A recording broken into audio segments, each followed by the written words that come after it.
اپنے آپ کو پیش کریں کہ برائی سے سچ مچ ہمیں نفرت ہے یا دوسرے کی برائی ہمیں برائی لگتی ہے۔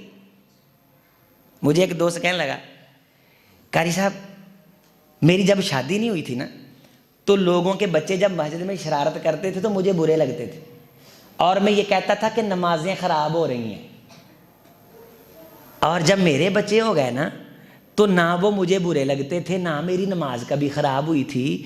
تو مجھے اس وقت پتہ چلا یہ برے مجھے دین کی وجہ سے نہیں اپنی منافقت کی وجہ سے لگتے تھے۔ کیسا خوش نصیب آدمی جس نے اعلانیہ اپنی اس بات کا اعتراف۔ ہمارا ایک عزیز ہے، اس نے جس شادی کے اندر بچوں نے پرات پروت کھڑکانی نا، اس نے ان کو گالیاں نکالنی، شادی کا بائیکاٹ کر دینا، بہانہ بنا لینا، حالانکہ یہ ویسے ہی برا ہے۔ لیکن جدوں انہیں آدھے نے آنیاں دیاں شادیاں کیتیاں تے سیانے آدھے نے جدوں لا لئی لوئی تے کی کروں۔ ہن اپاں اپنے آپ دا جائزہ لئیے کہ اپاں نوں دوجے دی برائی برائی لگدی ہے یا آپدی بھی برائی برائی لگدی ہے۔ ہم دوسرے کو نیک دیکھنا چاہتے ہیں یا خود کو بھی نیک دیکھنا چاہتے ہیں؟ ہم اچھا ہمسایہ ڈھونڈتے ہیں یا اچھا ہمسایہ بننا بھی چاہتے ہیں؟ حضور نے فرمایا وہ بندہ بھی خوش نصیب ہے جو اچھا ہمسایہ ہو۔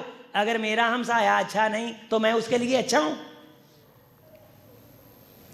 اربع فی السعادہ اربع فی الشقاوہ، فرمایا کہ 4 چیزیں جس کے پاس ہیں خوشبخت، ان میں ایک یہ کہ اس کا گھر نیکی پہ اکٹھا ہوتا ہے، کسی مجبور کے ساتھ کھڑا ہوتا ہے، کھانا پکتا ہے تو غریب اس کے کھانے میں شریک ہوتے ہیں، اور بطور ہمسایہ وہ اپنے ہمسائے کے لیے بڑا اچھا ہے۔ اور تیسری چیز المرکب الحنی، اللہ اسے سواری دیتا ہے، اس سواری کی پوجا نہیں کرتا بلکہ اس سواری کو اپنے ہمسائے کے کام آنے کے لیے بھی وقف رکھتا ہے۔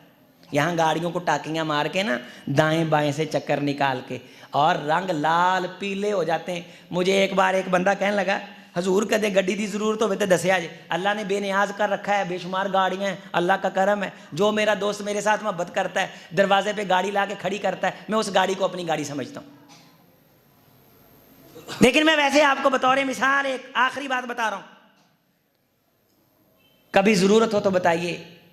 یہاں چنوں کی بھی تاریخ گواہ ہے کہ ہم نے چیموں منٹھاروں پہ تو دھکے کھائے ہیں، لیکن الحمدللہ کبھی کسی کے سامنے اپنا یہ پلو نہیں اٹھایا کہ مجھے تیری گاڑی کی ضرورت ہے۔ یہاں چنوں میں بھی ایک نوجوان تھا، وہ بھی مجھے کہا کرتا تھا، قاری صاحب کبھی حکم لگاؤ کبھی آرڈر لگاؤ، کبھی حکم لگاؤ کبھی آرڈر لگاؤ، کبھی حکم لگاؤ کبھی آرڈر لگاؤ۔ 6 سال ڈاکٹر صاحب مجھے کہتا رہا۔ کتنے سال؟ 6 سال۔ ایک بار میں نے کہا مجھے چھوڑ آؤ، اللہ کی قسم چیچا وطنی جا کے بس ہو گئی، میں چیموں منٹھاروں پہ الحمدللہ 14 سال آیا ہوں۔ توفیق اس کو ملتی جس کو اللہ دے دے، توفیق اس کو ملتی جس کو اللہ دے دے۔ چیچا وطنی جا کے اس کو نانی مامی پھپھو فون آنے لگ گئے، میں کہا بھائی واپس ہوو، تسی اس راہ دے رائی نہیں درمیان میں چھوڑ جاتے۔ لیکن جنہوں نے مسجدیں چلانی ہیں وہ تو تا قیامت چلائیں گے، جس نے ممبر محراب سنبھالا ہے وہ تو سنبھالے گا۔ ایک بار میں نے پورے چنوں میں تاریخ شاہد ایک نوجوان کو ایک بار کہا، وگرنہ میں نے کسی کے سائیکل کا سہارا بھی نہیں لیا، کسی کے موٹر سائیکل کا سہارا بھی نہیں لیا۔ اور آج مجھے میرے پاس اگر زندگی کا کوئی سرمایہ ہے، یہ الگ بات ہے کہ جو محروم رہ گئے، اگر خدمت کرتے تو عزتیں پاتے، جڑ جاتے تو اجر لیتے۔ میرے لیے تو اللہ نے سعادتیں اور نیکیاں اور خیریں مقدر کر دیں، لیکن جو محروم رہ گئے جو محروم رہ گئے بے شمار ہیں۔ جو شادیوں کے کارڈ بھیجتے ہیں نہیں آیا جاتا، جو کہتے ہیں کہ بچے کا عقیقہ ہے گاڑی بھیجتے ہیں آ جائیے، نہیں آیا جاتا۔ وہ وقت تھا، اس لیے جب کبھی دین کی خدمت کا وقت ملے تو کر دیا